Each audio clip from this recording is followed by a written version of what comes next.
जय श्री कृष्ण बधाने ने जय माताजी। तो आज આપણે બનાવીશું મૂળાની ભાજીમાંથી બનતા મુઠિયા બનાવીશું। તો આપણા મુઠિયા સરસ તૈયાર થઈ ગયા છે, ઉપર ધાણાથી ગાર્નિશ કર્યા છે। તો વિડિયો સ્કીપ ના કરશો, લાસ્ટ તક જોશો તો તમને ખબર પડશે કે મેં આમાં કઈ સામગ્રી નાખી છે અને કેવી રીતે આ મુઠિયા તૈયાર થઈ ગયા છે। એકદમ ટ્રીક સાથે આપણે મુઠિયાને બનાવીશું। તો ગ્રીન ચટણી સાથે મુઠિયાને સર્વ કરેલા છે। તો एकदम सरस हेल्दी रेसिपी है, सांजनो नास्तो तमे बनावी सको छो। तो आ रीते ग्रीन चटनी साथे बहुत टेस्ट में सारा लागे छे। वधारे पड़ता तमारे लसणनी चटनी अथवा ग्रीन चटनी साथे ज आ सर्व थता होय छे। तो चालो एकदम सरस हेल्दी, बहुत ओछा तेल में अने ओछा मसाला साथे आपणे रेसिपी ने बनावीए। एक बाउल भरीने झीणी चॉप करेली अहींया भाजी लीधी छे अने मूळानो भाग छे एने आपणे एक भाग व्हाइट लीधेलो छे, एने बी आपणे आ मुठियामां उमेरवानो छे। हवे एक बाउलमां पाणी लेवानुं, पाणीमां भाजीने डूबे एटલું રહેવા દેવાનું, कारण કે માટીનો ભાગ હશે એ નીચે બેસી જશે અને પછી નળ નીચે ચાળણીથી ધોઈ નાખવાની છે। હવે આપણે મૂળાનો વ્હાઈટ ભાગ લીધો છે, એની બી છાલ કાઢી નાખવાની છે અને થોડું અહીંયા ચોપિંગ કરીશું, કારણ કે મૂળાનો વ્હાઈટ ભાગ છે એ બી આપણે મુઠિયામાં ઉમેરવાનો છે। લસણ, મરચાં અને મૂળા ત્રણ વસ્તુને, અહીંયા આદુને મેં સ્કીપ કરેલું છે, તમને પસંદ હોય તો આદુ બી ઉમેરી શકો છો। હવે અહીંયા પ્લેટ મૂકી દીધી છે અને ચોપરમાં આ ત્રણેય વસ્તુને ઝીણું ચોપિંગ કરી દેવાનું છે। આ જ આપણે મુઠિયામાં ઉમેરવાનું છે। તો તમારા ઘરમાં ચોપર ના હોય તો તમે અહીંયા જે છીણ આવે છે, દૂધીનું છીણ આપણે મુઠિયા બનાવતા હોય છે તે પ્લેટ આવતી હોય છે, એમાં બી તમે મૂળાને કરી શકો છો। તો આસાનીથી તમારું એ બી કામ થઈ જશે। હવે આપણે બ્લેડને કાઢી લેવાની છે અને સારું એવું આપણું ત્રણેય વસ્તુ ચોપિંગ થઈ ગયું છે। હવે આને આપણે સાઈડમાં મૂકીશું। હવે આપણે મુઠિયાના લોટ બાંધવાની પ્રોસેસ કરીશું। સૌથી પહેલાં 1 ચમચી જેટલું ખાટું દહીં નાખ્યું છે। આ મુઠિયાનો લોટ બાંધતી વખતે આપણે બિલકુલ પાણીનો ઉપયોગ નથી કરવાનો, એટલે જે વસ્તુ નાખો એ સાચવીને નાખવાનું, કારણ કે અહીંયા જે દહીં છે એમાંથી બી પાણી છૂટશે અને જે ગોળ છે એનું આપણે પાણી નથી કરેલું, અહીંયા દહીં જોડે મિક્સ કરેલો ગોળને છે। તો એક ટ્રીક સાથે કેમ લોટ બાંધવો એ બધું ધ્યાનથી તમે વિડીયોને જોજો તો જ તમને ખબર પડશે। હવે રેગ્યુલર અહીંયા મસાલા કરેલા છે, જે શાકમાં મસાલા કરતા હોય એ જ મીઠું, ગરમ મસાલો, લાલ મરચું, ધાણા જીરું ને હળદર, મેં મારા માપ પ્રમાણે આ બધી વસ્તુને લીધેલી છે। હવે જે ચોપિંગ કરીને ત્રણેય વસ્તુ રાખેલી હતી એ ઉમેરી દીધી છે। જે વ્હાઈટવાળો મૂળાનો ભાગ છે એને બી આ મુઠિયામાં લેવાનો છે। હવે આ વસ્તુ નાખ્યા પછી હવે અજમો લેવાનો છે। અજમો એક એવી વસ્તુ છે કે કોઈ પણ તમે લોટવાળી વસ્તુ ખાતા હોવ ને તો એમાં પચવાનું કામ કરે છે, તો હલકું આપણને પેટમાં સારું રહે છે। તો તમને પસંદ હોય તો ઉમેરી શકો છો, ન તો સ્કીપ કરી શકો છો। 1 ચમચી જેટલા તલ નાખ્યા છે। હવે આ મસાલા કર્યા પછી આ બધી વસ્તુને આપણે મિક્સ કરવાની છે। મિક્સ કર્યા પછી મેં ફ્રેન્ડ્સ અહીંયા લોટ નાખી દીધેલો હતો, પણ પછી મેં આ રીતે બતાવેલો છે કે કેટલો લોટ લીધો છે। 1 વાટકી ભાખરીનો લોટ, 1 વાટકી બાજરીનો લોટ અને 1 ચમચી અહીંયા ચણાનો લોટ લીધો છે। તો મારાથી એ વિડીયો શૂટ નથી થયો, એના કારણે મેં તમને બતાવી દીધું કે મેં કેટલો માપ લીધેલો છે। પછી ફ્રેશ ધાણા લઈ લીધા છે।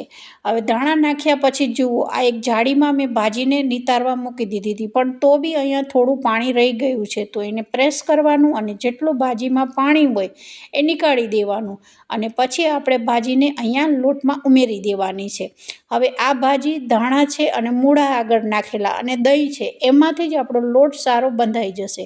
ઉપરથી તમારે અહીંયા કોઈ પાણી નાખવાની જરૂર નહીં પડે અને લોટ એટલો સરસ બંધાશે ને કે તમારે અહીંયા કોઈ વધારે ઉપરથી લોટ નાખવાની જરૂર નહીં પડે, કારણ કે પરફેક્ટ માપ સાથે આ મુઠિયા બનાવેલા છે।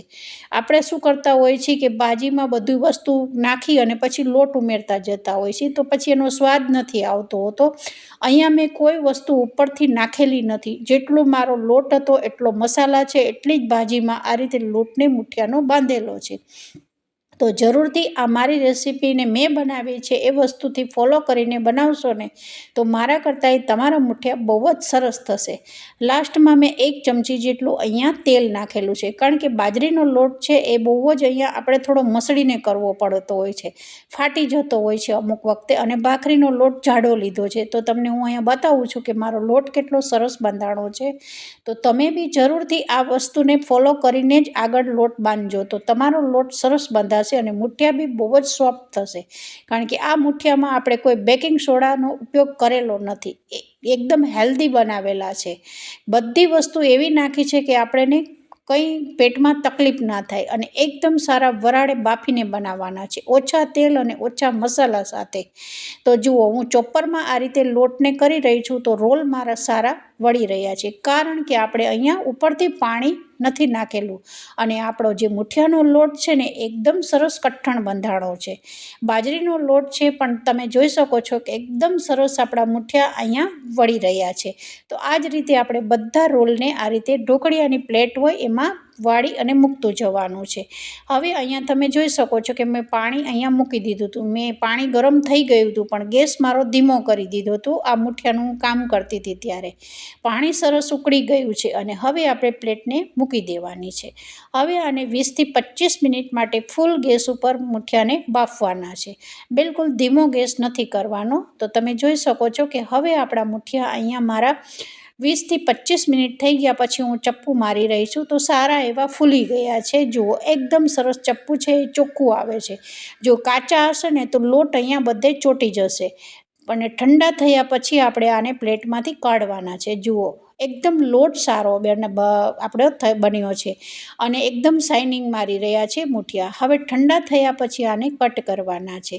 તો ઘણી બધી ટાઈપના મેં મારી ચેનલ ઉપર બી મુઠિયા બનાવેલા છે ભાજીના જ ઉપયોગ કરીને, પણ મૂળાની ભાજીમાંથી નથી બનાવેલા. તો મેં આ વખતે વિચાર્યું કે શિયાળામાં વધારે પડતી મૂળા મળતા હોય છે અને એની ભાજીમાંથી જ આપણે એક સરસ મુઠિયાને બનાવીશું રેસીપીને.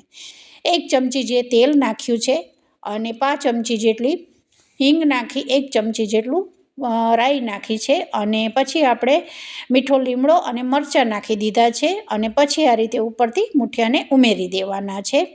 તો એકદમ હેલ્ધી, જે સાંજના સમયે અથવા સવારનો નાસ્તો તમે જરૂરથી આને બનાવી શકો છો. શિયાળાની સિઝનમાં ઘણી બધી ભાજીઓ મળતી હોય છે, તો એનો જ ઉપયોગ કરીને તમે આ શિયાળામાં જરૂરથી એકવાર ટ્રાય કરજો ફ્રેન્ડ્સ. બહુ જ સરસ થાય છે. તમે એકવાર ટ્રાય કરશો તો જ તમને ખબર પડશે, કારણ કે મારી રેસીપી વધારે પડતી હેલ્ધી જ હોય છે. બહુ ઓછા તેલમાં અને ઓછી સામગ્રી, જેટલી બને એટલી ઘરમાં મળી રહે એ જ સામગ્રીથી મારું રીઝન હોય છે બનાવવાનું, કારણ કે એવી વસ્તુ ના હોવી બનાવવાની કે જે તમારા ઘરમાં ના હોય ને પછી તમે ના બનાવી શકો. જે આ મુઠિયા બનાવ્યા છે એ બધી ઘરમાં તમને સામગ્રી મળી જશે. તો જરૂરથી એકવાર ટ્રાય કરજો. ગ્રીન ચટણી સાથે સર્વ કરેલું છે. વિડીયો સારો લાગે તો લાઈક, શેર, સબસ્ક્રાઈબ જરૂરથી કરજો. હા, અને કમેન્ટમાં જણાવજો કે મારી રેસીપી તમને કેવી લાગી. તો આજની રેસીપી તૈયાર થઈ ગઈ છે. તો બધાને જય શ્રી